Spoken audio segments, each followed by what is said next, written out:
What's up, people? This is Samurai Baked Pie, and I'm just logging on here for Tekkit Adventures Episode 5. So this episode, as you saw last time, I got my 13 obsidian, so this episode I'm going to get to the transmutation table and the nether portal. So the transmutation table is made like this, and for the philosopher's stone, we are going to need some glowstone and some redstone dust and a diamond. Now, we do have that extra diamond sitting around here waiting for us, and so basically all we need to do is we need to build a nether portal somewhere out here. Probably up on this hill right here. Looks like a nice decent spot. And we're going to go ahead and make that nether portal and then make myself a flint and steel. So I'm going to go here and use the no corner mode, which is 2 obsidian less than the actual, or 4 obsidian less, but not having corners. You know, doesn't look as great, but I don't really care. Do you guys?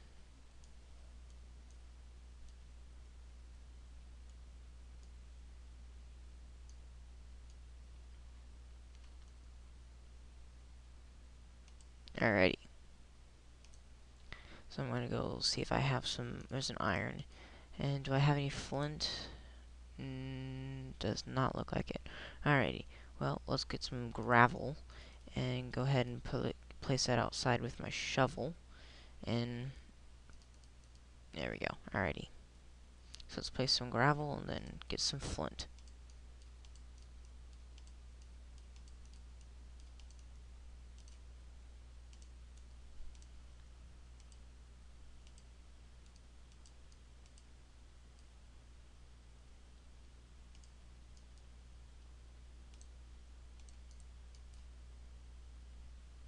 Alright guys, this is going to take a little bit, so I'm going to go ahead and cut the video real quickly, and I'll be back.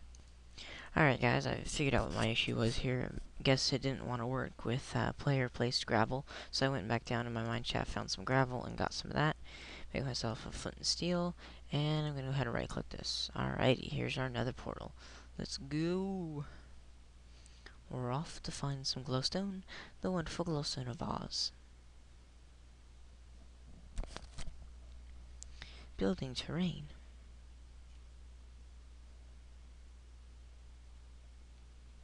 Achievement. We need to go deeper. That's what she said. And did we spawn inside of a lonely cave? Yes, we did. Did we? Ooh, red mushroom. That's good. I need food. Because I have brown mushrooms. I just need some. Alright, so it looks like we spawned inside of a cave here. That's not good. But, yeah, we definitely need to grab some of that netherrack. This lava sounds quite scary, but, you know, we'll get through it. And dead end. Well, that's not good.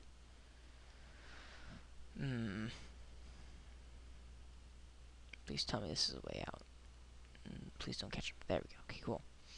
Alrighty, what's over this way? Is that day I see over there? Well, not day, but... There we go. Alrighty. Yeah, we were... Ooh, right there's a nice little stack as well. So, let's use some of this useless gravel we have. It's only worth, like, what, 4 AMC when it's actually made, so... You know, why the heck not? And I need a pillar closer. Darn it, I forgot. Gravel's gonna fall if I try and place it sideways. Noob move. It's all good. We all make them. Alrighty. So I'm going to... I'm not too concerned. There's only 1 fire below. It's only gonna kill maybe 4 glowstone. I don't really care. I honestly only need 1, but let's not get technical. Go ahead and eat a little bit real quickly. And then back to chopping.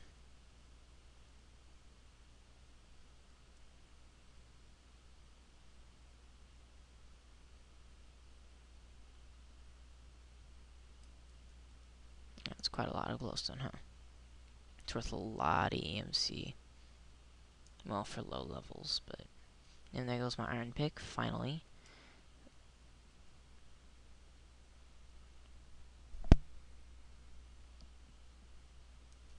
And... Not going to go ahead and break any more of that. We have a ton right now. And like I said, we really only needed 1. However, what we do need is to find our way back to our portal and chop the corners of our portal off. Why? Well, I miscalculated, guys. I failed. we need 2 more obsidian. Really, we only need 1, but I'd like to have an extra piece of obsidian, and I'm so not finding how we got back in here. How did we get back in here? Alright, so we looked up, and there was that. Is the cave over this way? I want to say it's over this way. Because we looked up, and the pile was like right there. So let me look up one more time real quickly. It was like, hang on, so I came over this way, and I just looked up, and I looked up, and it was right over that way. I'm going to go ahead and clip the recording so I can find my way back. Alright guys, and I went ahead and I clipped the top of the portal just so I could get those obsidian that I miscounted for, and now we're going to go back into our main world here. Alrighty, so back to our little cave, checking for some rubber resins, and did not look like we got lucky. Darn it. Alrighty, so the first thing I need to do is I need to get some smooth stone. So I'm going to go ahead and get some smooth stone and cook that up. However much 1 piece of charcoal gets me. Then I'm going to need 4 redstone and 4 glowstone. And my diamond, my last diamond, but trust me, this nifty little tool we're about to make is well worth it. There we go, our first philosopher's stone, and hopefully the only philosopher's stone we ever have to make. So, by pressing C, you can open up a portable crafting table anytime, anywhere. Then, by right-clicking on dirt, you can change it into sand, and right-clicking sand changes it to dirt. If you hold Shift and you right-click dirt, it changes it into cobble, and cobble clicks into stone. Then you can shift-click it, right-click it back into the opposite. So I'm going to go ahead and get this area down here. Well, let's make it some grass. You can also charge it up by pressing V, and then Shift V takes away charge, so you can make it go bigger like that. And then we're going to go ahead and make this area some, yeah, there we go, grass box, so it looks cooler and it doesn't have like half cobble, half cobblestone, half dirt, and half grass. Anyways, so that's our philosopher's stone, and when you use it in a recipe, it is not consumed. So I'm going to go ahead and oh, and also something to note, you can fire a projectile from your transmutation table if you have energy that, like this, by pressing R. It won't do anything right now, but when you hit an enemy with it or a passive animal, it'll randomly change it. So I might use those later when I'm looking for my ender pearls. But for now, I'm going to go ahead and hit the question mark here, and that's going to place it in my crafting table like so, even though that's really not a hard one to remember, but just to show you guys all this nifty little thing NEI has. And here's my transmutation table. And like I said, the philosopher's stone will not be consumed. So I'm going to go ahead and place it on a half block, which I don't think I have any half blocks, do I? I'm going to need to make one of those right now, which I think is with 3 cobble. Go ahead and hit C, and there's my crafting table, and there we go, we got a slab. Now the reason I use a slab is because there was a bug where sometimes when you use it, it will there's an item like an equivalent exchange ring or an item that just cannot be converted into EMC, and when you would try and put it in there, it would throw it, and it would go through the blocks, and you'd lose it, and it would fall out of. It would go down, go through all the blocks, and then out through bedrock. So by placing a half slab, you greatly prevent that from happening. So right here, when we place, this is our transmutation tablet. It looks kind of complicated, but by putting items into the left side, or by burning them up, you can see that it'll say learned. Alright, so I burned up a mushroom, and now that was worth 32 EMC. So if I wanted, let's say I wanted another piece of obsidian. Well, I already learned obsidian, and I have 2 mushrooms. If I burn those 2 mushrooms up, I can pull myself out a piece of obsidian, and equivalently, I can take those 2 mushrooms back. So I'm going to go ahead here and clip my video real quickly, so I can learn everything, and then I'm going to come back and tell you guys more about the difference between matter and fuel. So let me go ahead and clip the video. Alright guys, so I'm back. I went ahead and taught everything except for these last couple things here. So, the rubber tree sapling, like I said, I was hanging on to. And when I put this in here, it says learn. Now, as you guys saw from my previous episodes, we all saw how hard rubber tree saplings were to find. Well, now that I have this one, I can target it by putting it in the target slot on the right side. And then whenever I empty some any item I want, for now I'm just going to use 10. Now I have 256 energy, and I can, or EMC, excuse me, and then I can shift click it, and that'll give me 8 saplings, which is the maximum, or I can burn those back up, and I can left click and grab 1. And then I can place it down, and I can grab some other things of about the same material value. Then I can burn it all back up, and I can pull out the covalence dust or whatever else I want. So I'm going to take that rubber tree sapling back out, or those 8, and then I'm going to get some bone meal, which is right here, and then I'm going to need one more bone meal, aren't I? Alright, I'm good. Alright, the next thing I want to show you guys is the difference. Now, if you look at the top, it says transmutation, no lock. Now, if I place glowstone in it, or marble, excuse me, glowstone in it, you'll see it says fuel. Now, fuel, you can see that I can only see a couple of things there. Well, that's because when it's with fuel, you can only place fuel in it. Or pull things out of lesser value for fuel. So I'm going to pull that back out, get some redstone here. Alright, and now if I put matter in it, which is anything else besides fuels, which I kind of explained what some fuels were, but I really didn't. So I'm going to grab some smooth stone for now, I think, just to have. Pretty much all the dust, vanilla ores, coal, charcoal, and then gunpowder, glowstone, stuff like that is going to be considered fuel. So pretty much anything you can burn up in a vanilla furnace is fuel, except for saplings and wood and logs, and the vanilla dust, and then the actual glowstone block, and blaze powder is actually fuel as well. And then pretty much everything else besides that is matter. Now, copper cable here is an example of one of those things that you cannot put in a transmutation table. I also recommend you don't put damaged items in there, because that just kind of gives you headaches and it kind of messes up with it. So, basically, if I put something in here, it counts as it's in it, but I put it in here, it just burns it up, which is quicker. But it does get rid of the item instantly, so you have to pull it back out. But basically, I cannot place this in here, so it's going to drop and fall out. Because I have that half step, it came back into my inventory. But a good way to tell if it's an item that can be burned up or not is try placing it in this slot right here with the fire.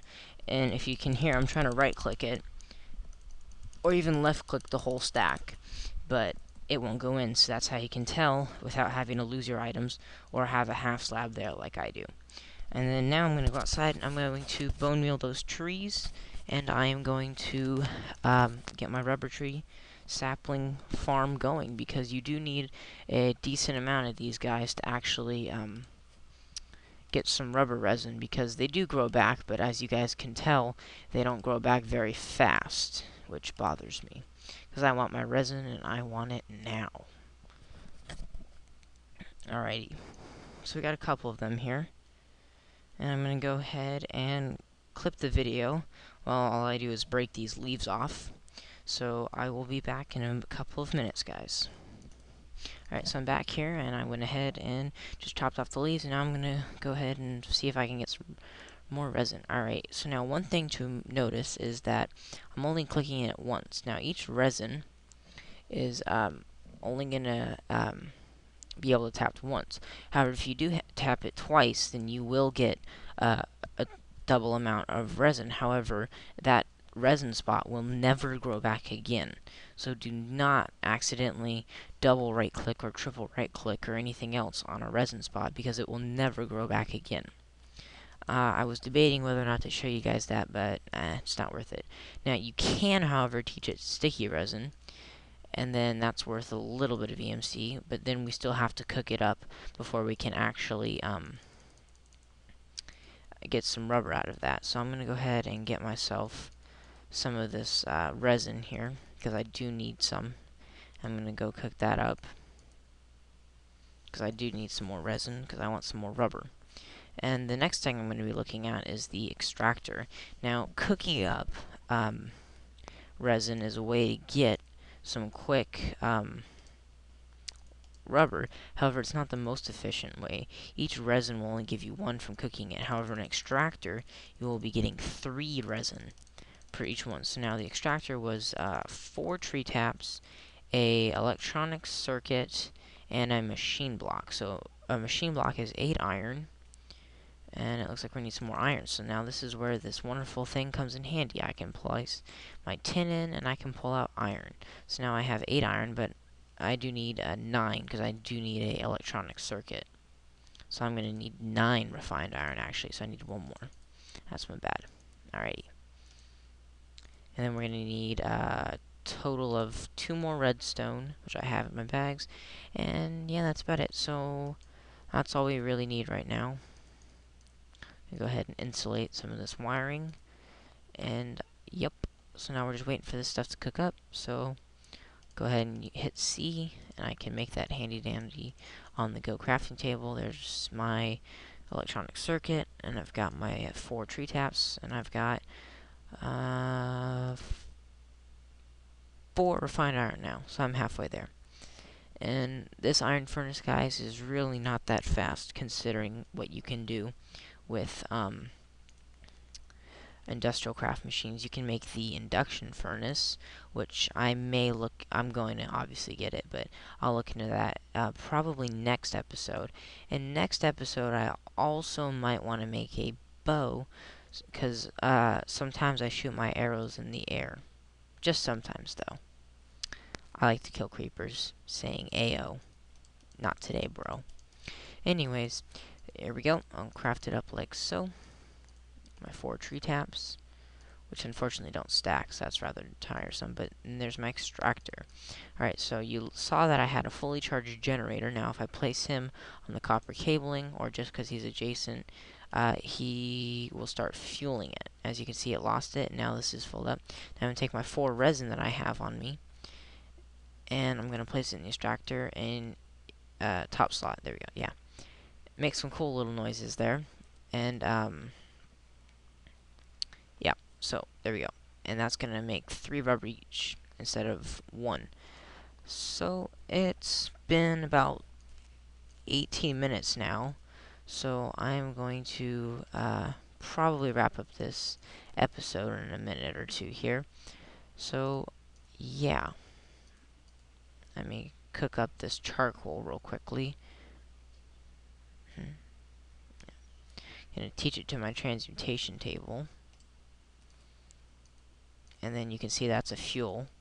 And I can take those out, and I'll put half of them in there, and the other half will go back to fueling my generator for my extractor. And as you can see, 2 are gone, and now I have 6. And as you can see, it took a lot of energy for this.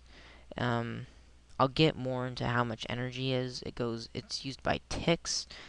I'll get more into that next episode. But for now, this looks like a really good wrapping up point, because now we're pushing 19 minutes. So this is Samurai Bake Pie signing off for Tekkit Adventures Episode 5, and I will see you guys next time.